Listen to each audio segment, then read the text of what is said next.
नमस्कार दोस्तों, आप देख रहे हैं रहस्य के पार। और आज इस वीडियो में एक्सप्लेन करेंगे वैम्पायर डायरीज का सीजन 4 का एपिसोड नंबर 4। तो चलिए शुरू करते हैं। शुरू करने से पहले कहना चाहूंगा, please like share and subscribe कीजिए। इंस्टाग्राम पे फॉलो कीजिए लेटेस्ट न्यूज के लिए।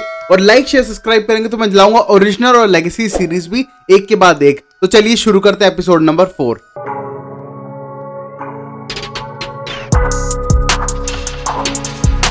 पहला सीन हम देखते हैं 1110 एडी का, जो बहुत पुरानी बात है। वहीं पर हम देखते हैं कि 5 सोल्जर जैसे आदमी खड़े थे और उनके बीचों बीच एक विच खड़ी थी, एक तरह का जादू परफॉर्म कर रही थी। और तभी हम देखते हैं कि एकदम लाइटनिंग होती है और तभी हम देखते हैं वहां पर आग लग जाती है और जो 5 लोगों को एक साथ कनेक्ट करती है। और ये देखने के बाद हम देखते हैं कि उनके एक हाथ पे और पूरी बॉडी के ऊपर टैटू छाने लगते हैं। और तभी हम देखते हैं कि वो 5 सोल्जर्स एक तरह से रेडी थे और अब हमें पता चलता है कि वो कोई और नहीं, वैम्पायर हंटर्स हैं। अब हम देखते हैं कि डेमन बड़े बड़े बॉक्सेस लेके अपने घर के अंदर लाने लग रहा था और स्टेफन पूछता है ये सब है क्या। और तभी वो बोलता है जो हंटर था मैं उसकी पूरी कारवां से जितना भी सामान था सब उठा लाया हूँ और शायद कोई हैंडबुक ढूंढ रहा हूँ जो शायद मैजिक करती हो।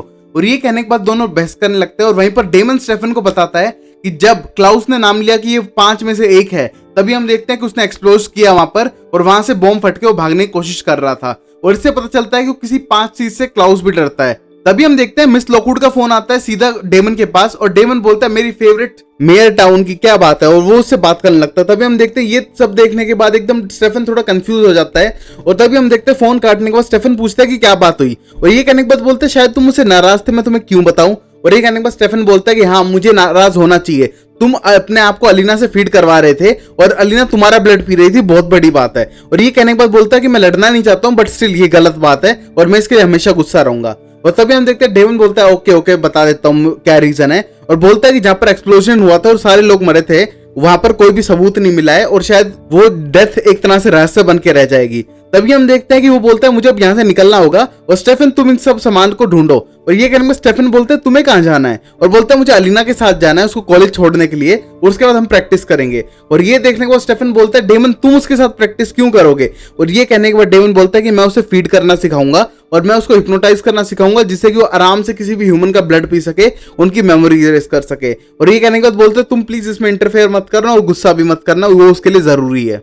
अब हम देखते हैं स्टेफन को जो सीधा अलीना के पास पहुंच चुका था और अलीना एक्सप्लेन करती है कि जो भी उसने किया उसी की भलाई के लिए किया है। वो कैरोलाइन जैसा कंट्रोल नहीं कर पाएगी और तुम तो कंट्रोल कर ही नहीं सकते, इसलिए तुमसे शेयर नहीं कर सकती थी ये बात, इसलिए उसने डेमन से शेयर की और डेमन आराम से उसे सिखा सकता है। और ये कहने के बाद उसको कन्विंस करने की कोशिश करती है कि वो सही कह रही है और बोलती है कि ये कोई डॉपलगैंगर कर्स है, कुछ है, मैं बिल्कुल भी कंट्रोल नहीं कर पाती हूँ और एनिमल ब्लड नहीं पी पाती हूँ, बैग से ब्लड नहीं पी पाती हूँ और मुझे सीधा वेन से ही पीना पड़ता है। तभी हम देखते हैं स्टेफन उसके ऊपर तीर चलाता है और तभी हम देखते हैं अलीना बहुत जल्दी भाग के उस तीर से बचती है। और ये देखने के बाद स्टेफन बोलता है फिर भी तुम बहुत स्लो हो। और ये कहने के बाद अलीना बोलती है हाँ इसीलिए तुमने वुडन स्टिक्स नहीं रखे और उसकी तरफ वापस फेंक के मारती है। और तभी हम देखते हैं कि स्टेफन उसके पास आ जाता है और तभी हम देखते हैं स्टेफन को एकदम धक्का मारती है और कहती है मैं अभी भी बहुत स्ट्रांग हूँ और उसके ऊपर बैठ जाती है एक तरह से।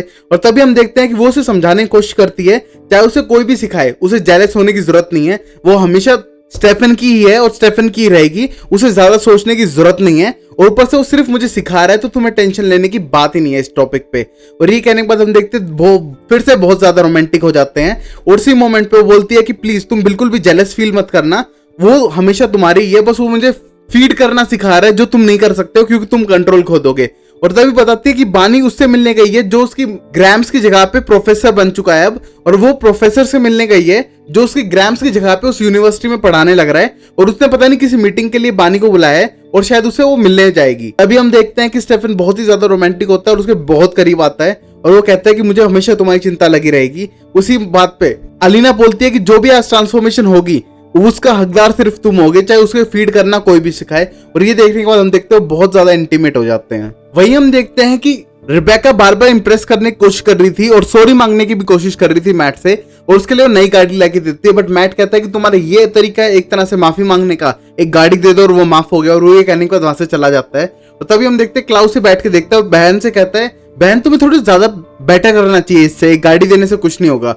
और ये देखने के बाद वो बोलती है निकलाउस तुम यहाँ पर कर ही कह रहे हो, तुम तो कह रहे थे मुझे भूल चुके हो, मैं तुम्हारी बहन नहीं हूं और तुम मुझे छोड़ के जा रहे हो, अब वापस क्यों आ गए। और ये कहने के बाद बोलता है यार मुझे तुम्हारी याद आ रही थी। और ये सुनने के बाद रिबेका बोलती है झूठ मत बोलो, रियलिटी क्या है वो बताओ और मुझे तुमसे बात ही नहीं करनी है। तभी हम देखते हैं कि निकलाउस बताता है तुम्हें याद है 5 ब्रदरहुड वाला किस्सा, और ये सुनने के बाद एकदम रिबेका हैरान हो जाती है और वो सोचती सोचती बोलती है नहीं, मुझे कोई मतलब नहीं है किसी से भी, ना तुमसे ना 5 ब्रदरहुड से और किसी से भी, मुझे मेरी नॉर्मल लाइफ जीनी है। और ये कहने के बाद रिबेका को वहीं पर छोड़ के क्लाउस वहां से चला जाता है। अगला सीन हम देखते हैं कॉलेज का, जहां पर हम देखते हैं कि बानी उनसे मिलने आई थी और अलीना और डेमन उसके साथ आए थे। हम देखते हैं कि बानी उस प्रोफेसर से मिलने आई है जो उसकी ग्राम्स की जगह पे वहां पर पढ़ाता है। और वहीं पर हम देखते हैं अलीना कॉलेज को देख के बोलती है काश कि मेरा भी ऐसा कॉलेज हो। उसी मोमेंट पे डेमन बोलता है मेरे कॉलेज के दिन भी बड़े अच्छे थे। और ये सुनने के बाद बानी बोलती है तुम कॉलेज भी गए थे? डेमन बोलता है कि हाँ, लड़कियों के लिए तो खूब गया था। और ये सुनने के बाद बानी बोलती है हाउ डिस्कस्टिंग, और वो वहां से चलने लगती है। और हम देखते हैं कि डेमन हर लड़की को चेकआउट कर रहा था। वहीं पर हम देखते हैं कि उस विच की क्लास में पहुंचते हैं जहां पर वो प्रोफेसर बहुत ही ज्यादा हॉट था। ये देखने के बाद अलीना बानी से पूछती है प्रोफेसर तो बड़ा हॉट है, और ये कहने के बाद बानी बोलती है हाँ। तभी हम देखते हैं कि वो वहां पर क्लास सुनने लगते हैं जहां पर वो विचेस के बारे में बताता है कि हर कल्चर में पाई जाती थी और विचेस हमेशा खतरनाक नहीं होती हैं। और ये सब क्लास सुनते हुए हम देखते हैं कि अलीना डेमन से बातें करने लग जाती है और बोलती है कि मैं रिपर हूं क्या नहीं हूं। और ये कहने के बाद डेमन बोलता है नहीं, तुम रिपर नहीं हो, अगर होती तो पता चल जाता। और तभी बोलती है अगर मैं हुई तो। और ये कहने के बाद डेमन बोलता है तुम्हें अपने आप पता चल जाएगा, तुम एक बार ट्राई तो करके देखो रिपर बनने का। और ये कहने के बाद हम देखते हैं कि अलीना अपना शिकार ढूंढने के लिए उन स्टूडेंट्स में से देखने लगती है। और तभी हम देखते हैं कि डेमन बोलता है तुम गलत जगह देख रही हो, ये ज्यादा मोटा है, ये ज्यादा एक्टिव है, ये ज्यादा शोर मचा देगा, तुम्हें ऐसा ढूंढना है जो बिल्कुल अकेला हो, आइसोलेटेड हो। तभी हम देखते हैं एक ब्लॉन्ड लड़की की तरफ दिखाता है और बोलता है ये हो जाएगी, इसके बारे में किसी को चिंता नहीं है, ये अकेली है और तुम इसको आराम से एक तरह से इस पे फीड कर सकती हो। और ये बातों की आवाज सुन के जो प्रोफेसर था वो बोलता है कि तुमको मैं डिस्टर्ब कर रहा हूँ क्या यहाँ पर। और ये सुनने के बाद वो दोनों चुप हो जाते हैं। और वहीं पर डेमन बोलता है कि हम विचेस के बारे में बातें कर रहे थे कि हमको विच कितनी पसंद है। और ये सुनने के बाद प्रोफेसर बोलता है तुम भी मेरे जैसे हो भाई, हमको भी बहुत विचेस पसंद है। और क्लास अपनी कंटिन्यू करता है। अब हम देखते हैं स्टेफन को जो आ चुका था क्लाउस के घर में। और क्लाउस के घर में आने के बाद देखता है हंटर को बंधा हुआ और बोलता है कि अब तुम्हारे इसके साथ क्या करने वाले हो। और ये पूछने के बाद क्लाउस बोलता है मैं इससे बहुत सारे राज खुलवाने वाला हूँ, उन 5 ब्रदर्स के बारे में और 5 ब्रदरहुड वैम्पायर हंटर्स के बारे में। और ये सुनने के बाद स्टेफन बोलता है कि बताएगा तुम्हें, ये कंपेल भी नहीं हो सकता है। और तभी कहता है कि मैं इससे निकलवाने की जरूर कोशिश करूंगा और तुम्हें क्या मिला इसके कारवा से। और तभी स्टेफन बोलता है कुछ खास नहीं, बट मुझे तुमसे अकेले में कुछ बात करनी है, इसके आगे नहीं। और ये कहने के बाद हम देखते हैं क्लाउस और स्टेफन बाहर जाते हैं और बाहर जाके बैठ के बातें करने लगते हैं। और वो पूछता है कि तुम्हें क्या पता है इन 5 ब्रदरहुड वैम्पायर हंटर के बारे में। और तभी क्लाउस बताता है ये उन्हें पहली बार 1200 एडी में मिले थे इटली के अंदर। और वहां पर जब ये मिले इन्हें तो जितने भी मिलने वाले वैम्पायर्स को मार रहे थे और वहां से एक तरह का शो क्रिएट कर रहे थे और लोगों को दिखा रहे थे वैम्पायर हंटिंग के बारे में। और ये देखने के बाद वहां पर खड़े थे क्लाउस और एलाइजा एक साथ और वो बात कर रहे थे कि किस बेरहमरी से इन लोगों को मारने लग रहे हैं। और ये कहने के बाद दोनों बहुत ज्यादा गुस्सा होते हैं। वहीं क्लाउस बोलता है कि मैं इसको एक झटके में मार डालूं और खा जाऊं। तभी हम देखते हैं वहां पर रिबेका आ जाती है इस पास सीन में। और वही हम रिबेका देखते हैं कि वो डेट कर रही थी उनमें से एक वैम्पायर हंटर को। और ये देखने के बाद स्टेफन हम प्रेजेंट टाइम में पूछता है अच्छा तो रिबेका को उस टाइम भी कोई चक्कर चल रहा था। और ये सुनने के बाद बोलता है हाँ, उसने हमारे सारे सीक्रेट बता दिए उस वैम्पायर हंटर को और वैम्पायर हंटर के बारे में सब कुछ जानती है रिबेका। अब तुम्हारा एक ही काम है, तुम्हें रिबेका को मनाना है कि वो सारी बातें मुझे बता दे। और ये सुनने को स्टेफन बोलता है कि मैं तुम्हारी हेल्प क्यों करूं।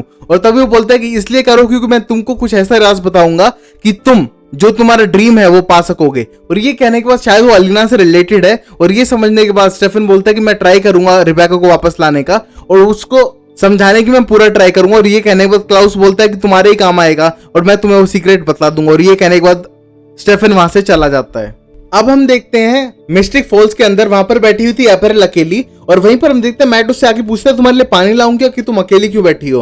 और ये कहने के बाद एपेरल बोलती है नहीं मैं अकेली नहीं बैठी हूँ, मेरी दोस्त आने वाली है। और तभी वहां रिबेका आके बैठ जाती है और कहती है मैं आ गई और मेरा फैमिली ड्रामा चल रहा है इसलिए लेट हो गई। और ये देखने के बाद मैट एकदम शॉक हो जाता है कि ये इसकी दोस्त कैसे है। और रिबेका से बोलती है तुम इसकी दोस्त हो। और तभी रिबेका बोलती है क्यों, तुम्हें नहीं लगता मेरा कोई दोस्त हो सकता है। और ये कहने के बाद हम देखते हैं वो वहां से चला जाता है। और फिर वहां पर स्टेफन आ जाता है। स्टेफन आने के बाद एपेरल को हिप्नोटाइज करके कहता है कि तुम कुछ भी याद नहीं रखोगी यहाँ पर क्या हुआ। और ये कंपेल करने के बाद हम देखते हैं कि वो रिबेका से बोलता है कि मुझे तुम्हें 5 ब्रदरहुड के बारे में पूछना है, वो वैम्पायर हंटर के बारे में। और ये कहने के बाद रिबेका बोलती है अच्छा तुम्हारे क्वेश्चंस का मैं आंसर नहीं दूंगी, मुझे पता है मेरे भाई ने तुम्हें भेजा है। और ये कहने के बाद स्टेफन बोलता है ये उसके लिए भी है और तुम्हारे लिए भी बेटर है। और ये सुनने के बाद रिबेका बोलती है मेरे लिए क्यों बेटर है। और ये कहने के बाद बोलता है स्टेफन कि मैं तेरी अलीना से दोस्ती करा दूंगा और तेरे दोस्त बना दूंगा और तुझे एक तरह से अपने फैमिली की तरह ट्रीट करूंगा क्योंकि तू अगर यहाँ पर अकेली रहेगी तो तुझे प्रॉब्लम होगी और मुझे पता है तू लंबे टाइम के लिए यहाँ रहने वाली है। और ये कहने के बाद बोलती है अगर मैं अकेली रहूं तो क्या प्रॉब्लम है। और तभी वो बोलता है तुम्हें मैट से दोस्ती करनी है ना रिबेका, तो तुम मेरी बात मानोगी। और ये सुनने के बाद हम देखते हैं रिबेका सोचने लगती है सिचुएशन के बारे में। अब हम अगले सीन में देखते हैं डेमन के साथ थी अलीना और डेमन उसे सिखा रहा था कि कैसे हंट करते हैं और बोलता है कि तो हम उस लड़की का पीछा करेंगे, तुम उसे हिप्नोटाइज करोगे, उसका ब्लड पियोगे और वापस आ जाओगी। तभी हम देखते हैं अलीना जाने लगती है और लड़की अपने फोन पे चैट कर रही थी। तभी हम देखते हैं कि अलीना उसे रोक के कहती है कि हम एक ही क्लास में हैं और बात करते करते उसे हिप्नोटाइज करती है, उसका ब्लड पीने ही वाली होती है और तभी उसका फोन देखती है जहां पर एक क्यूट सी बच्चे की फोटो थी और ये पूछने के बाद उससे पूछते हैं ये कौन है और तभी वो लड़की बोलती है ये मेरी छोटी बहन है और ये देखने के बाद अलीना का दिल पिघल जाता है और कहती है कि तुम यहाँ से चली जाओ और सब कुछ भूल जाओ तुम। और तभी हम देखते हैं लड़की चली जाती है और ये देखने के बाद डेमन अपने सर में हाथ मारता है और कहता है कि अलीना कभी नहीं सुधर सकती है। और ये कहने के बाद अलीना से बोलते तुमने क्या किया और तभी अलीना बोलती है मैं उसको नहीं मार सकती, उसकी छोटी बहन है। और ये कहने के बाद बोलता है कि सबका कोई ना चाचा ताऊ कोई तो रिलेटिव होगा ही होगा, तो इसका मतलब क्या तू फीड करना छोड़ देगी। और ये कहने के बाद अलीना बोलती है कि तुम क्या चाहते हो कि मैं तुम्हारी तरह वैम्पायर इमोशनलेस बन जाऊं, और मुझसे ऐसा नहीं होगा, मैं फिर भी पहले जैसी अलीना हूं। और ये देखते हुए बात करने लगती है और बहस करती है कि वो किसी को हार्म नहीं करना चाहती है। वहीं पर हम देखते हैं कि बानी वापस आ जाती है और बानी बोलती है कि मैंने उससे 2 मिनट बात की और वो मेरे ग्राम्स की कुछ चीजें हैं जो उसके ऑफिस में छूट गई थी वो मुझे लाके देगा। और वहां पर वो पार्टी का पोस्टर दिखाती है और पार्टी का पोस्टर देखने के बाद डेमन बोलता है चलो इस पार्टी में तो चलेंगे, पार्टी के नाम पे बहुत अच्छी पार्टी हो जाएगी अलीना की भी और बहुत अच्छे से फीड कर पाएगी। और ये देखने के बाद बानी एकदम इरिटेट होती है, बट हम देखते हैं डेमन के बड़े प्लान्स थे। अब हम देखते हैं कि स्टेफन ले आया था सीधा रिबेका को अपने साथ और वहां पर हम देखते हैं कि क्लाउस उसके पास था, हंटर के पास, और उससे क्वेश्चन पूछ रहा था बट वो कोई आंसर नहीं दे रहा था। तभी हम देखते हैं रिबेका उसके पास आकर खड़ी होती है और बोलती है कि तुम्हें कैसे पता ये वही हंटर है और ना इस पे मार्क है। और ये कहने के बाद क्लाउस बोलता है कि इसका मार्क वैसे दिखेगा नहीं, सबको नहीं दिखता है। तभी हम देखते हैं रिबेका और वो डाइनिंग टेबल पे जाके बैठते हैं और बातें करने लगते हैं और रिबेका बोलती है तुम्हें मुझसे सॉरी बोलना पड़ेगा वरना मैं तुमसे बात नहीं कर रही हूँ। और ये सुनने के बाद क्लाउस बोलता है क्यों सॉरी बोलूं मैं, मेरी क्या गलती है। और ये कहने के बाद रिबेका को गुस्सा आता है और कहता है तुमने मेरी गर्दन तोड़ी, इस वजह से तुम्हें सॉरी बोलना पड़ेगा। वहीं क्लाउस बोलता है तुमने अलीना का सारा ब्लड वेस्ट कर दिया, मैं हाइब्रिड नहीं बना सकता। और ये कहने के बाद वो बोलती है कि तुमने मुझे हल्के में लिया इसलिए मैंने ब्लड बैग तोड़े। और ये कहने के बाद क्लाउस बोलता है कि हाँ बड़े भाई यही करते हैं, छोटी बहनों को हल्के में लेते हैं। और ये कहने के बाद रिबेका को बहुत तेज गुस्सा आने लगता है और तभी हम देखते हैं कि स्टेफन वहां पर सबको शांत करता है और कहता है कि मैं शायद गलत टाइम पे तुम्हारी डिनर टेबल पे आ गया हूँ। और तभी हम देखते हैं दोनों शांत हो जाते हैं उस मोमेंट पे। और तभी हम देखते हैं कि क्लाउस अपनी छोटी बहन से सॉरी बोलता है और कहता है मैं अगली बार से ऐसा नहीं करूंगा, आई एम सॉरी। और ये कहने के बाद रिबेका बोलती है हाँ मैं सोचूंगी इसके बारे में, तुम्हें माफ करूं क्या नहीं करूं। और उसके बाद स्टेफन बोलता है अब सब शांत हो गया तो तुम बताओ ना उन हंटर्स के बारे में।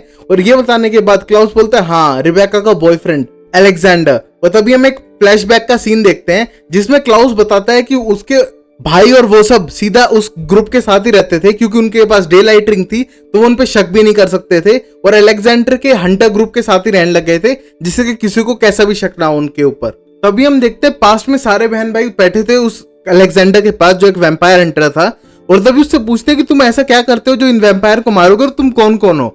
और उसके बाद अलेक्जेंडर अपना समझ के उन्हें बताता है कि हम 5 हैं और हम फायर से बने हुए हैं एक तरह से और हमारा काम है कि हम सारे वैम्पायर्स को इस धरती से खत्म कर दें और हमारे पास एक ऐसा वेपन है। और ये कहने के बाद क्लाउस और उसके भाई उस टाइम में डर जाते हैं बट वो कहते हैं कि कोई नहीं तुम मारो उन्हें। और अब हम फ्लैशबैक में आ जाते हैं और ये सुनने के बाद स्टेफन बोलता है प्रेजेंट टाइम के अंदर कि कौन सा ऐसा हथियार है जो पूरे ओरिजिनल वैम्पायर को मार सकता है। और ये सुनने के बाद हम देखते हैं कि क्लाउस कुछ नहीं बताता और सीधा रिबेका की तरफ घूरने लगता है और ये देख के पता चलता है कि वो उसे बताना नहीं चाहता। और ये देखने के बाद स्टेफन बोलता है तो तुम मत बताओ, सीधा पॉइंट पे आओ, बात क्या है। और ये कहने के बाद बोलता है कि एक हंटर ही मार्क है जिसकी वजह से वो पहुंच सकते हैं उस डेस्टिनेशन तक। और ये समझने को स्टेफन समझ जाता है कि जो मार्क है जो उसका टैटू है वही एक तरह का मैप और डायरेक्शन दिखाता है। और ये देखने के बाद रिबेका बोलती है वो तो दिखता ही नहीं है। और तभी क्लाउस बोलता है सबको नहीं दिखता, जिसको दिखता है उसको मैं बुलाता हूँ। और तभी हम देखते हैं वो अपने हाइब्रिड से बुलाता है सीधा जेरेमी को। और ये देखने के बाद स्टेफन बहुत ही ज्यादा गुस्सा और शॉक हो जाता है। वहीं पर स्टेफन भागा हुआ आता है और वहां क्लाउस उससे पहले पहुंच जाता है, उसके आगे खड़ा हो जाता है। वहीं पर हम देखते हैं कि जेरेमी बोलता है कि मैं तुम्हारी कोई हेल्प नहीं करने वाला हूँ। तभी वहां खड़ा हाइब्रिड उसकी मैजिक रिंग निकाल लेता है जिससे वो फिर से जिंदा हो सकता है। और वहीं पर क्लाउस बोलता है अब तो तुम्हें बताना ही होगा वरना हम अपने आप देख लेंगे तुझसे कैसे उगलवाना है। और ये देखने के बाद स्टेफन और जेरेमी दोनों शॉक हो जाते हैं। अब हम देखते हैं डेमन के साथ आ चुकी थी अलीना और बानी, वो सारे उस पार्टी को ज्वाइन करते हैं। और वहीं पर हम देखते हैं उसको इंट्रोड्यूस करता है एक मेंबर जो सबको इंट्रोड्यूस कर रहा था और कह रहा था पार्टी में स्वागत है, यहाँ पर मार्गरीटा फ्री मिलेंगी पूरी रात भर और मैं हूँ एक सीरियल किलर, एक तरह सा एक्ट चल रहा था उसके अंदर पार्टी के अंदर। और तभी हम देखते हैं डेमन बोलता है ये दोनों रिपर हैं और मैं एक वैम्पायर हूँ। ये कहने के बाद अंदर जाता है और कहता है कितने बड़े इडियट हैं ये। तभी हम देखते हैं बानी सीधा देखती है प्रोफेसर की तरफ और प्रोफेसर से मिलने के लिए जाती है। वहीं पर हम देखते हैं अलीना और डेमन अंदर चले जाते हैं पार्टी के अंदर। और तभी डेमन बोलता है कि तुम इनमें से किसी को भी चुन लो, सब तुम्हारे शिकार हैं। तभी हम देखते हैं कि अलीना किसी को भी नहीं मारना चाहती थी, बट एक बंदे को देखती है जो किसी की ड्रिंक में एक तरह की दवाई मिला रहा है और शायद एक तरह की बेहोशी की दवाई है। और ये देखते हुए बोलती है कि मैं इसको खाऊंगी। और ये कहने के बाद उसके पास जाती है अपने ड्रिंक लेकर और उसे जानबूझ के टकराती है। और ये देख के बंदा एक सिग्नल समझता है कि शायद ये मेरे साथ मेकआउट करना चाहती है। तभी हम देखते हैं बंदा उसके पीछे पीछे आने लगता है और तभी हम देखते हैं अलीना उसको धक्का मारती है दीवार की तरफ और उसके हिप्नोटाइज करके उसको ब्लड पीने लगती है और अपने आप को कंट्रोल ही नहीं कर पाती। उसी मोमेंट पे हम देखते हैं डेमन उस तरफ आता है और डेमन उसको रोकने की कोशिश करता है, बट अलीना रुकती नहीं है और बहुत ज्यादा खून पीती है। वहीं पर डेमन बोलता है कि तुम्हें इसे मारना नहीं है, सिर्फ खून पीना है। तभी हम देखते हैं अलीना रुक जाती है और हिप्नोटाइज करती है कि तुम यहाँ से चले जाओगे और तुम्हें कुछ याद नहीं रहेगा। और ये कहने के बाद हम देखते हैं अलीना बहुत ही ज्यादा खुश दिख रही थी और ब्लड पीने के बाद बहुत ही पॉजिटिव महसूस कर रही थी। और ये कहने के बाद डेमन बोलता है तुम सेटिस्फाइड हो अब? और ये कहने के बाद अलीना बोलती है नहीं, मुझे और पीना है। और अब खुश हो जाती है और कहती है थैंक यू डेमन, और उसके गले लगती है और कहती है मुझे और पीने में ज्यादा मजा आएगा। और ये देखने के बाद डेमन स्माइल करता है। अब हम देखते हैं जेरेमी को जो उसका स्केच बनाने लग रहा था और वहां पर जो हंटर था वो तभी भी टंगा हुआ था। तभी हम देखते हैं हंटर बोलता है कि तुमने मुझे एक तरह से फंसाया है, पहले हॉस्पिटल में ले जाके और अब यहाँ। और ये कहने को जेरेमी बोलता है कि उसके पास कोई और चारा नहीं है, उसकी पूरी फैमिली की एक तरह से जान इस चीज पे लटकी हुई है। और तभी हम देखते हैं कि वो ड्रॉ करने लगता है और तभी जेरेमी उससे पूछता है कि तुम्हें क्या लगा कि जो तुमने मुझे बताया। और ये कहने के बाद बोलता है कि मैं इसलिए तुम पे ट्रस्ट करने लगा क्योंकि तुम उस मार्क को देख सकते थे जो नॉर्मल लोग नहीं देख सकते हैं। और ये एक नॉर्मल बात नहीं है, मुझे भी पहले नहीं दिखता था, बट मुझे एक बार दिखा जब मैंने वैम्पायर को हेट करना शुरू किया और बाद में पता चला ये मेरे ब्लड लाइन में ये चीज। और ये कहने के बाद उससे बात करने लगता है और वहीं पर हम देखते हैं कि जेरेमी उसकी स्केच उतारने लगता है पूरे टैटू की और कहता है कि इसमें मेरी कोई गलती नहीं है। वही हम देखते हैं रिबेका, क्लाउस और स्टेफन बैठ के अभी भी बातें करने लग रहे थे और वहीं पर क्लाउस अपनी स्टोरी आगे बढ़ाता है और बताता है कि अलेक्जेंडर के साथ हमारी बहन के कुछ ज्यादा ही अच्छे रिश्ते बन चुके थे और कुछ ज्यादा ही करीब आ गए थे। और ये कहने के बाद अपनी बहन की तरफ देखता है और वहां पर हम देखते हैं रिबेका बहुत ज्यादा शर्मिंदा महसूस कर रही थी। फ्लैशबैक का सीन जहां पर हम देखते हैं रिबेका थी अलेक्जेंडर के साथ बेड पर, वहीं हम देखते हैं वो ज्यादा किस कर रहे थे। उस मोमेंट पे वो पूछती है तुम्हारे टैटू का मतलब क्या है। और ये कहने के बाद वो बोलता है कि ये हमें एक तरह से जोड़े रखते हैं पांचों भाइयों को और ऊपर से ये एक तरह का टारगेट है जहां पर हमको जाना है इस जर्नी के बाद। और उसके बाद हम देखते हैं रिबेका उसके साथ किस करने लगती है और तभी वो एक डैगर देखती है जो उसके साइड में रखा हुआ था टेबल पर। वो देखने के बाद पूछती है कि ये डैगर कैसा है। बोलता है कि ये डैगर है किसी भी ओरिजिनल को सुलाने के लिए और आराम से लंबे टाइम के लिए मारने के लिए, जब तक हम तरीका ना ढूंढ ले उनको परमानेंट मारने का। और ये सुनने के बाद रिबेका डर जाती है, बट रिबेका को बोलते तुम्हें डरने की क्या बात है, तुम मुझसे किस करो। तभी हम देखते हो किस करने लगते हैं, किस करने लगते हैं 3-4 बार। किस करने के बाद हम देखते हैं और रिबेका को एकदम चाकू घोंप देता है डैगर और ये देखने के बाद रिबेका मरने लगती है। और हम देखते हैं कि रिबेका की अब जान खत्म हो रही थी और उसने गलत बंदे पे विश्वास कर लिया था। और हम प्रेजेंट टाइम में आ जाते हैं जहां पर क्लाउस बोलता है कि मेरी बहन की कितनी अच्छी बात है, वो हर मर्द को अपना समझती है। और ये कहने के बाद हम देखते हैं कि उसको गुस्सा आता है रिबेका को और बोलती है कि उसमें किसकी कोई गलती नहीं थी। और ये कहने के बाद क्लाउस बोलते हैं तुम्हारी गलती नहीं थी, तुम्हारी ही गलती थी, तुमने अपने सारे सीक्रेट उस बंदे को बता दिए और तुमने हमारी पर्सनल बातें बताई कि वैम्पायर क्या क्या कर सकते हैं, वो सारी बातें उस वैम्पायर हंटर को। और ये कहने के बाद स्टेफन बोलने लगता है तो फिर क्या हुआ और क्या तुम सारे भाइयों को सुला दिया। और ये बोलने के बाद क्लाउस बोलता है हाँ, उसने डैगर सबको मार दिया था और सबको कॉफिन में बंद कर दिया था हमेशा हमेशा के लिए। बट ये कहने के बाद स्टेफन बोलता है कि तुम तो वेयरवुल्फ लाइन से हो, तुम्हें तो डैगर हेल्प नहीं करेगा ना। और ये कहने बोलता है हाँ, बट उनको ये बात नहीं पता था कि मैं वेयरवुल्फ लाइन से हूँ, तभी मैंने वो किया जो मुझे सही लगा। तभी हम देखते हैं कि सबके डैगर वापस निकाल चुका था और एक पास्ट का सीन था। वहां पर हम देखते हैं रिबेका बैठ के रोने लगती है और कहती है कि उसमें इसकी गलती नहीं थी और वो इस चीज के लिए माफी मांगना चाहती है, बट वो अलेक्जेंडर से एक बार पूछना चाहती है उसने ऐसा क्यों किया। और ये कहने के बाद क्लाउस बोलता है हाँ पूछ तो सकती हो, बट मैंने सबकी जबान काट दी है। और अब हम देखते हैं अलेक्जेंडर की लाश पीछे लटकी हुई थी चाकू के कटी हुई जीप और उसके शरीर के आर पार हुई तलवार के साथ। तभी हम देखते हैं ये देखने के बाद रिबेका रोने लगती है और वहीं पर क्लाउस को बहुत ज्यादा गुस्सा आता है अपनी बहन पे और बोलता है कि तूने इस पे विश्वास किया अपने भाई से ज्यादा, और उस पर बहुत ज्यादा चिल्लाने लगता है। और ये देख के हम देखते हैं रिबेका बहुत बुरी तरह से रोने लग जाती है। और ये कहने के बाद क्लाउस पूछता है अपनी बहन से कि इसने तुम्हें क्या बताया था, तुम्हें मुझे बताना पड़ेगा क्या बताया था। अब हम प्रेजेंट टाइम में आ जाते हैं और क्लाउस पूछता है अपनी बहन से फिर से कि अब तो तुम बता दो कि उन वैम्पायर हंटर ने ऐसी क्या बात बताई थी जो तुमने अब तक नहीं बताई। और ये कहने के बाद हम देखते हैं कि रिबेका बोलती है कि वैम्पायर होने का भी एक क्योर है। ये देखने के बाद स्टेफन एकदम शॉक हो जाता है और कहता है कि वैम्पिरिज्म का भी कोई क्योर हो सकता है। और ये जानने के बाद वो क्लाउस से बार बार पूछने लगता है और क्लाउस बोलता है एज पर देयर स्टोरी हाँ है, बट अब तक उन्हें कुछ कंफर्म नहीं हुआ है। तभी क्लाउस से बार बार स्टेफन पूछने लगता है कि कोई क्योर है तो तुम बताओ, और वो उसको क्योर चाहिए। ये देखने के बाद रिबेका आती है और बोलती है हाँ मैं भी इस प्लान में शामिल हूँ। और ये बोलने के बाद क्लाउस बोलता है तुम तो बिल्कुल नहीं, और मैं तुम्हें बिल्कुल भी प्लान में शामिल नहीं करने वाला हूँ। याद है, कोई भी लड़का अगर तुम्हें मिलता है तो तुम उसके पीछे पड़ जाती हो, चाहे वो तुमको हल्का सा भी भाव दे दे तो। और ये सुनने को रिबेका को गुस्सा आता है, और तभी वो रिबेका को और टोंट मारता है और कहता है कि अगर हम किसी जर्नी पे गए, तुम्हें किस लड़के ने एक लाइन मार दी तो तुम फ्लैट हो वहीं पर और तुम वापस घर नहीं आने वाली। और ये कहने के बाद रिबेका को गुस्सा आता है और कहती है कि अगर ऐसा होता तो मैं तुम्हारे साथ अब तक नहीं होती, और तुमने और दूसरे भाइयों को इसीलिए डैगर करके रखा क्योंकि वो तुम्हारे ओपिनियन नहीं सह सकते, मैं सहती हूँ। और ये कहने के बाद गुस्सा हो जाती है और बोलती है कि मुझे पता है तुम्हें वो क्यों चाहिए, क्यों, और अपने लिए नहीं चाहिए, तुम्हें अलीना के लिए चाहिए, जिससे कि तुम अपने हाइब्रिड फिर से बना सको और एक तरह से अपनी पूरी टीम रेडी कर सको। और तुमने स्टेफन को इसलिए लिया क्योंकि स्टेफन भी यही चाहता है और तुम्हारी हेल्प करेगा, वरना स्टेफन तुम्हें 1% भी पसंद नहीं करता है। और ये कहने के बाद बोलती है मैं यहाँ से जा रही हूँ, और गुस्से में वहां से चली जाती है। और ये देखने के बाद स्टेफन भी समझ जाता है कि क्या प्लान है क्लाउस का, और तभी क्लाउस से पूछता है कि तुम्हारे प्लान क्या है, और तभी बोलता है कि हाँ मेरा तो प्लान यही था, पहले उससे बातें गोलवा लो और फिर उसको यहाँ से जाने दो। और ये कहने के बाद बोलता है क्लाउस कि तुम्हें उससे पता करना पड़ेगा कि वो तलवार कहाँ है, बिना तलवार के हम पता नहीं लगा पाएंगे कि वो डायरेक्शन कहाँ है और हमें जाना कहाँ है। और ये कहने के बाद क्लाउस बोलता है कि तुम एक तरह से डेविल के साथ डील कर रहे हो, तुम ऐसा भी समझ सकते हो, बट तुम्हें करनी पड़ेगी अगर तुम्हें अलीना को इस चीज से बचाना है और उसको अलीना को परफेक्ट बनाना है तो। और ये कहने के बाद स्टेफन एकदम सोचने लग जाता है कि अलीना के लिए क्या सही रहेगा। अगले सीन में हम बानी को देखते हैं जो प्रोफेसर के साथ थी अपने ग्रैम्स के कैबिन में, जो बहुत पहले का था, और तभी ग्रैम्स की पुरानी चीजों को देख के बहुत ज्यादा खुश हो जाती है। और प्रोफेसर बोलता है कि तुम भी वो सब मैजिक करती हो, और ये कहने के बाद बानी शॉक हो जाती है कि इसको कैसे पता। तभी वो बोलता है मुझे पता है कि तुम्हारी ग्रैम्स करती थी और इसमें कोई बड़ी बात नहीं है, ये नॉर्मल चीज है और मैं इन चीजों पर बिलीव करता हूँ, और मैं दुनिया भर की छोटी छोटी जगहों पे घूमता हूँ और ये सारी चीजें कलेक्ट करता हूँ। तभी हम देखते हैं वो बानी से पूछने लगता है कि तुम मैजिक प्रैक्टिस करती हो। तभी बानी बोलते नहीं, बहुत पहले करती थी और अब छोड़ चुकी हूँ क्योंकि वो कंट्रोल के बाहर हो चुका है। और ये कहने के बाद बंदा बोलता है वो प्रोफेसर तुम चाहो तो मैं तुम्हें हेल्प कर सकता हूँ। और ये सोचने के बाद बानी सोचती है शायद वो भी एक विच है, और तभी बोलता है नहीं मैं एक विच नहीं हूँ, मैं सिर्फ एक नॉर्मल ह्यूमन है जिसके पास नॉलेज है इन सब के बारे में, और मैं सिर्फ हेल्प करता हूँ और मैं बहुत ही ओपन माइंडेड का हूँ। तभी हम देखते हैं वो बोलता है कि मैं तुम्हें एक तरह का नया तरीका सिखा सकता हूँ जादू करने का, जिससे तुम्हें बहुत ज्यादा हेल्प होगी और तुम्हें इतनी एनर्जी भी नहीं लगानी पड़ेगी। वहीं पर हम देखते हैं पार्टी के अंदर हम देखते हैं कि सारे जितने भी लोग थे वो डांस कर रहे थे। उसी मोमेंट पे डेमन किसी पे फीड कर रहा है, अलीना किसी पे फीड कर रही है, और फीड करने के बाद पूरा मुंह पे खून लगा हुआ है और एक दूसरे के साथ डांस करने लगते हैं और मोमेंट को बहुत अच्छे से एंजॉय करते हैं। तभी हम देखते हैं बानी उसको नीचे मिलने आती है, और बानी उन दोनों को देख के एकदम शॉक हो जाती है कि अलीना स्टेफन के साथ तो बड़ी अच्छे से रहती है, बट यहाँ डेमन के साथ रहने के बाद वो पूरी तरह से बिगड़ रही है, और ये देख के बहुत ज्यादा गुस्सा हो जाती है। तभी हम देखते हैं अलीना उसको देख के एकदम डर जाती है कि बानी ने ये सब देख लिया है, और तभी बानी के पास जाती है शर्मिंदा होते हुए और कहती है मैं अंदर जाती हूँ और मेरे साथ चलो। और ये देखने के बाद देखती है कि डेमन की तरफ और गुस्से से देखते हुए वहां से चली जाती है।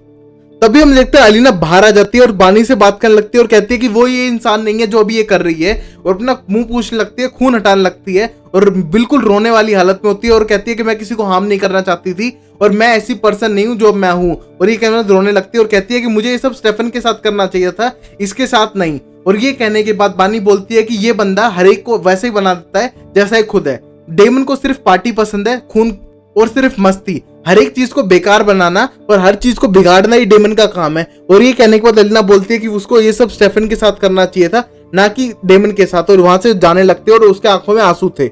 ये देखने के बाद वहां पर आ जाता है डेमन और बोलता है कि चलो गाड़ी से घर चलते हैं, और डेमन बहुत ज्यादा खुश दिख रहा था। ये देखते हुए हम देखते हैं कि बानी को बहुत ज्यादा गुस्सा आता है अपनी दोस्त को देखकर, और वो बोलती है डेमन से सीधा जाके कि तुम्हें इसे कंट्रोल करना सिखाना था, ना कि इस पे फेड करना, और तुम क्या कर रहे हो, तुम बिल्कुल बेकार हो और तुम इसकी हेल्प नहीं कर रहे हो बल्कि इसको बेकार कर रहे हो। और ये कहने के बाद हम देखते हैं डेमन को गुस्सा आता है और कहता है कि मैं उसे वही करा रहा हूं जो रियल में है, वो एक वैम्पायर है, वो एक प्रेडेटर है, उसका काम ही है लोगों को मारना। शुक्र ये मेरे भाई की तरह नहीं है, वो बेटर है, मेरी तरह है। अगर ये मेरे भाई की तरह होती तो गर्दन तोड़ तोड़ के फेंकती लोगों की।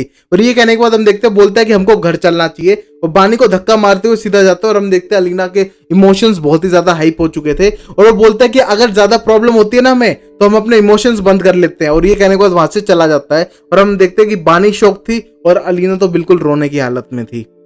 वहीं पर हम देखते हैं कि जेरेमी अभी भी स्केच बना रहा था, और तभी वहां पर क्लाउस आता है और स्केच को देखने के बाद बोलता है इसको समझा सकते हो तुमने क्या बनाया है, और जल्दी नहीं बना सकते। और ये कहने के बाद जेरेमी बोलता है मुझसे जितना बना मैंने बनाया, और ये इतना ही है। और ये कहने के बाद बोलता है नहीं ये बड़ा होना चाहिए, ये तो बहुत छोटा है। और ये कहने के बाद जेरेमी की गर्दन पकड़ता है और कहते हैं शायद तुम मुझसे झूठ तो नहीं बोल रहे हो। और तभी जेरेमी बोलता है नहीं नहीं मैं झूठ नहीं बोल रहा हूँ। और तभी जेरेमी को कंपेल करके पूछता है, तो जेरेमी बताता है कि ये मार्क तभी बढ़ता है जब वो और वैम्पायर्स को मारे। और ये सुनने के बाद क्लाउस बोलता है कि इसको घर भेज दो जेरेमी को, इसको कल बात करेंगे। और वहीं पर अपने दूसरे हाइब्रिड को बुलाता है और कहता है कि इसको मारने मत देना, बट इस पर ध्यान रखना। और वहां पर हंटर को बंधा छोड़ देते हैं। वहीं पर हम देखते हैं कि हंटर अपने आप को आजाद करने की कोशिश करता है, बार बार वो हथकड़ियां तोड़कर, बट वो नहीं तोड़ पाता। तभी हम देखते हैं कि उसका जो हाइब्रिड आके उसको मुक्के मारता है, बट हम देखते हैं कि उससे हंटर पे कोई भी असर नहीं हो रहा होता और वो यहाँ से निकलने के पूरी प्लान में था। तभी हम देखते हैं कि स्टेफन के कॉल करने पे रिबेका उसके घर आ चुकी थी और घर आने के बाद बोलती है मुझे पता है तुम्हें उस क्योर के बारे में जानना है और वो शायद तुम्हें अलीना के लिए चाहिए। तभी हम देखते हैं वो अंदर आती है और कहती है एक टाइम पे मुझे वो क्योर चाहिए था और मैं एलेक्स अलेक्जेंडर के साथ रहना चाहती थी और मैं चाहती थी कि हमारी फैमिली हो, शादी हो और मैं एक ह्यूमन बन जाऊं और मेरी पूरी नॉर्मल लाइफ हो, और चाहे उसके लिए मुझे मेरी फैमिली क्यों ना छोड़नी पड़े। बट उसने वो किया जो उसका मर्जी था और मेरी फैमिली भी एक तरह से मुझको सपोर्ट नहीं की।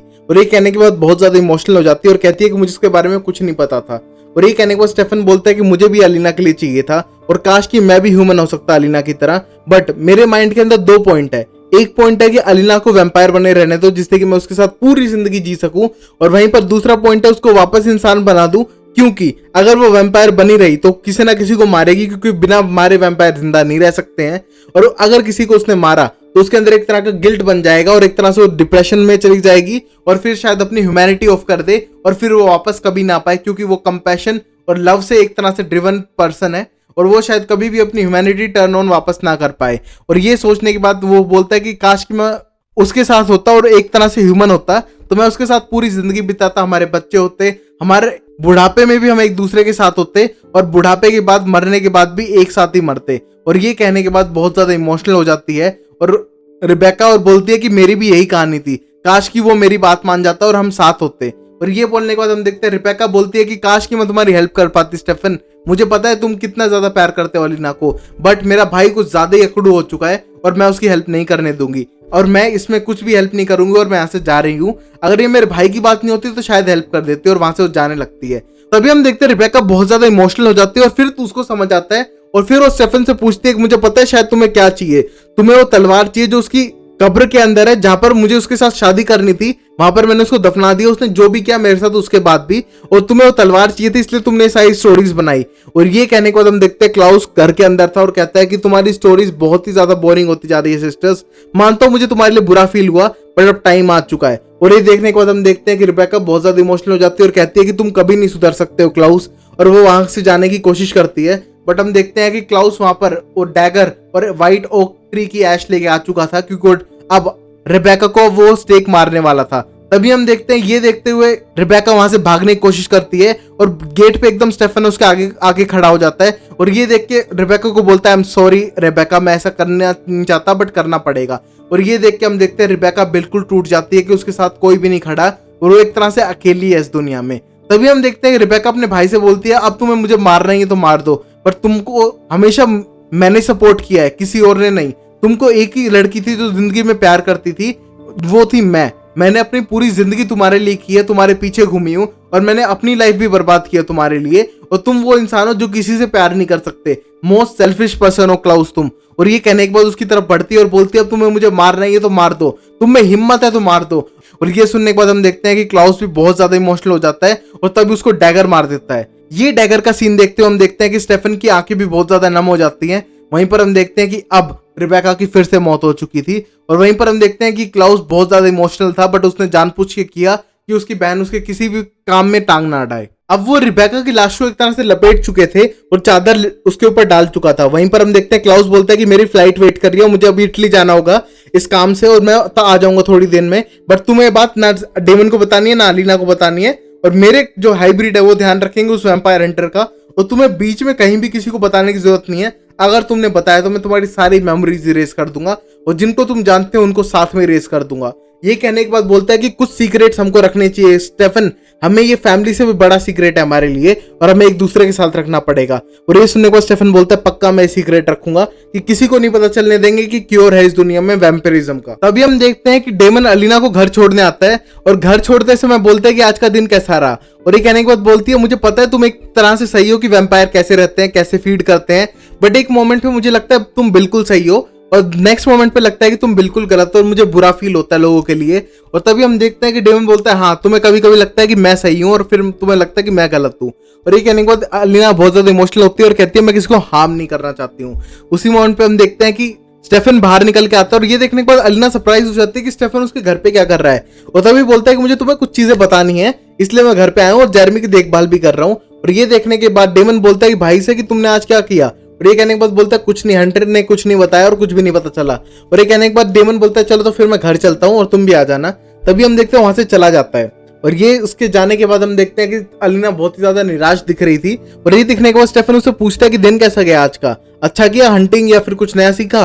और ये बोलने के बाद बोलती है हाँ आज मैंने फीड करना सीखा है, हिप्नोटिज्म प्रॉपर सीखा, कंपल्शन जिसे कहते हैं वो सीखा मैंने, और मैंने अच्छे से फीड किया लोगों के ऊपर। और ये कहने के बाद स्माइल करती है और वहीं पर स्टेफन भी ऑकवर्ड स्माइल करता है। और ये देखने के बाद एलिना बोलती है बहुत बुरा लगा मुझे लोगों के लिए और मुझे आज बहुत ही बुरा फील हो रहा है। और आंखों में उसके लाइक इमोशन आ जाते हैं और कहती है कि मैं इस तरह अपनी जिंदगी नहीं जी सकती हूँ दूसरों को हार्म करते हुए। और तभी वो उसके गले लग जाती है। और ये देखने के बाद हम देखते हैं स्टेफन उसकी प्रॉब्लम समझ पा रहा था। अब हम लास्ट सीन में देखते हैं कि उस वैम्पायर हंटर को बांध के रखा हुआ था और वहीं पर हम देखते हैं कि जो उसका हाइब्रिड था वो अपना खाना लेके आता है और कहता है कि 2-3 और हाइब्रिड्स को भेज दो, अकेला संभालने वाली चीज नहीं है।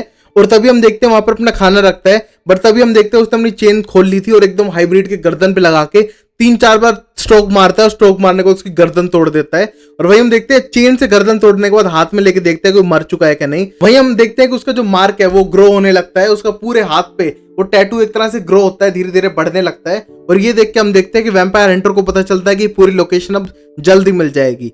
वहीं पर हम देखते हैं कि लास्ट सीन में जो उसका टैटू बन रहा था वो बिल्कुल वैसा ही था जैसे बानी की ग्रैम्स की जो कैबिन में एक लगे फोटो जैसा था।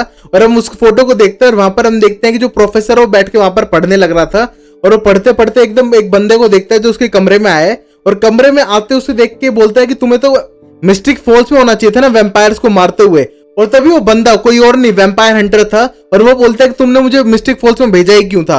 और ये देखने के बाद पता चलता है जो प्रोफेसर बानी से मिला था उसको वैम्पायर्स के बारे में सब कुछ पता है। और यहीं पर एपिसोड खत्म हो जाता है। तो guys I hope you like this episode. अच्छा लगे तो लाइक शेयर सब्सक्राइब करो। ये एपिसोड रियली बहुत ज्यादा अमेजिंग था क्योंकि इसके अंदर हमको पता चलता है कि बहुत सारे लोग हैं जिनके बारे वैम्पायर्स को भी नहीं पता बट वैम्पायर के बारे में उनको पता है। वहीं पर हम देखते हैं प्रोफेसर शायद कोई बड़ी प्रॉब्लम तो नहीं क्रिएट करेगा और शायद बानी को भी मार सकता है क्योंकि बानी इससे बहुत अच्छी दोस्त बन चुकी है। वहीं हम देखते हैं अलीना को शायद डेमन से प्यार तो नहीं हो जाएगा, या फिर हम देखेंगे अलीना एक रिपर बन जाती है, या फिर हम देखेंगे कि अलारिक वापस आ जाता है, या फिर हम देखेंगे कि रिबेका को वापस जिंदा कर देता है स्टेफन, या फिर हम देखेंगे कि क्लाउस वापस आता है उस तलवार के साथ और पता नहीं क्या करेगा नेक्स्ट। वो सब देखेंगे अगले एपिसोड में। तब तक के लिए लाइक शेयर सब्सक्राइब करें और मुझे इंस्टाग्राम पे फॉलो करें जहां पर मैं लेटेस्ट नोटिफिकेशन दूंगा चैनल के बारे में। तब तक के लिए अपना ख्याल रखें, घर में रहें, यूट्यूब थोड़ा कम देखें और लाइक शेयर सब्सक्राइब करें और मिलते हैं अगली वीडियो में। तब तक के लिए टाटा एंड बाय बाय।